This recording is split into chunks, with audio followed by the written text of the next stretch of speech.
Oftentimes, you don't realize that you're actually performing your life until you actually are. Do you feel like you're constantly trying to prove you're a good person? If so, stay tuned to this topic, the hidden cost of performing your worth. So, let's talk about how perfectionists become performers. Ultimately, a lot of it starts in childhood with certain childhood roles going to certain people based on their childhood, and these roles are assigned in early childhood. They are very difficult to escape from.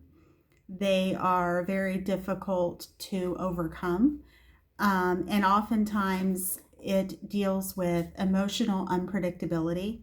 So these roles are enmeshed and they are extremely hard to change.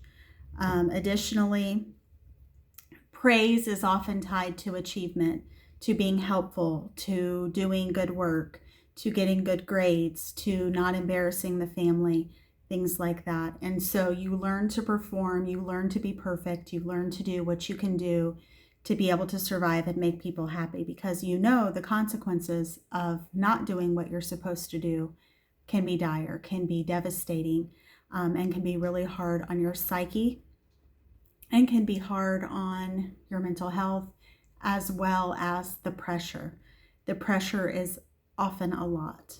And so, why overfunctioning feels safer, right? Because it seems to give you a matter of control, or a essentially fantasy that you have some sort of control, even when you literally don't.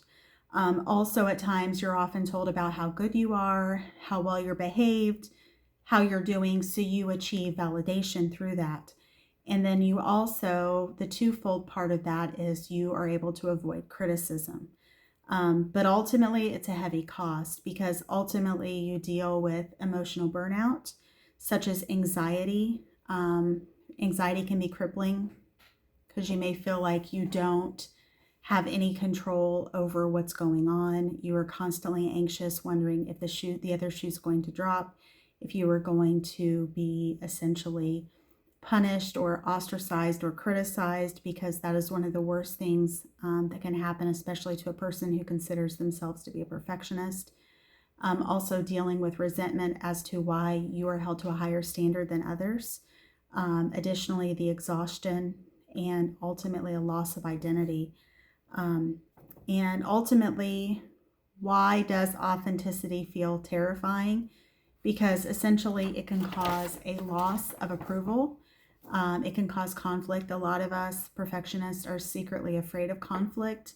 We also experience a lot of guilt when we don't measure up to our own inflated expectations. And it can be extremely hard to deal with, as well as uncertainty.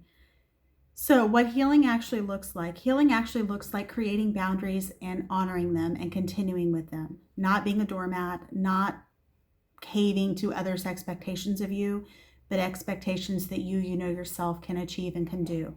As well as being emotionally honest with yourself, because you're going to be with yourself the rest of your life. So you may as well be emotionally honest with yourself when you look in the mirror.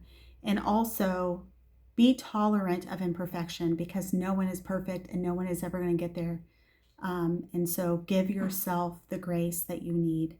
And also, ultimately, one of probably the most important strategies is to learn to trust yourself.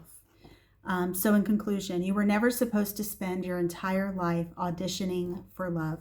Thank you for tuning in to Recovering Perfectionist Mama, Grace in Progress, and I hope that you'll come back and see us again soon. And it means a lot to me that you're tuning in today, and I hope you have a great rest of your day. If you got some value from this, please feel free to like and subscribe. Thank you so much. Bye-bye.